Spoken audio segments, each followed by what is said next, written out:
بسم اللہ الرحمن الرحیم۔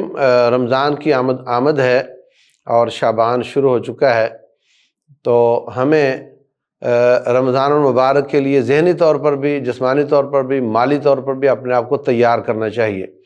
یہ بہت بڑا ایونٹ ہے، یہ بہت بڑا ایک اہم کام ہے کہ ہماری زندگی میں رمضان آ رہا ہے۔ رسول اللہ صلی اللہ علیہ وسلم کے زمانے میں ایک شخص معرکے میں شہید ہو گیا 1 سال پہلے، اسی کا بھائی 1 سال بعد چارپائی پہ فوت ہوا۔ دونوں صحابی تھے، دونوں مجاہد تھے۔ تو ایک شخص نے دیکھا کہ جو شہید ہوا ہے اس کے مقام سے فوت ہونے والے کا مقام زیادہ ہے جنت میں۔ تو اس نے خواب کی تعبیر پوچھی رسول اللہ صلی اللہ علیہ وسلم سے۔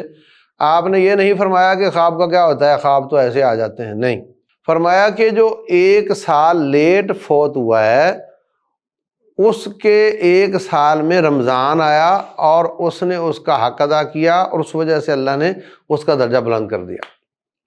اب آپ اندازہ لگائیں کہ ہر صحابی، وہ جتنے بھی آپ کے ساتھ تھے، وہ جہاد بھی کرتے تھے، شہادت کے متلاشی بھی تھے، اور رسول اللہ صلی اللہ علیہ وسلم نے فرمایا کہ من طلب الشہادۃ بصدق بلغہ اللہ منازل الشہداء، جو سچے دل سے شہادت مانگتا ہے اللہ اس کو شہداء کا درجہ دے دیتا ہے۔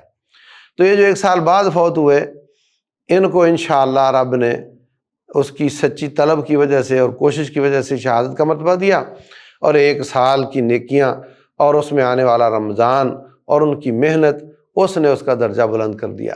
تو رمضان کا ہماری زندگی میں آ جانا یہ کوئی چھوٹی بات نہیں ہے، اور اس سے ہمیں ٹھیک طریقے سے فائدہ اٹھانا چاہیے۔ تو ہمیں ابھی سے تیار ہونا چاہیے۔ بعض لوگ کہتے ہیں جی میں مزدور آدمی ہوں، مزدوری کرتا ہوں، تو گرمی یا مجھ سے پھر روزہ نہیں رکھا جاتا۔ تو جس کی مزدوری فلیکسیبل ہے وہ شام کو کر سکتا ہے، صبح 10-11 بجے تک کر لے، اور بعد میں مغرب کے بعد کچھ محنت کر لے، جیسے ٹھیکیدار ہوتے ہیں، تو ان کو تو اس طرح اس کو مینج کر لینا چاہیے۔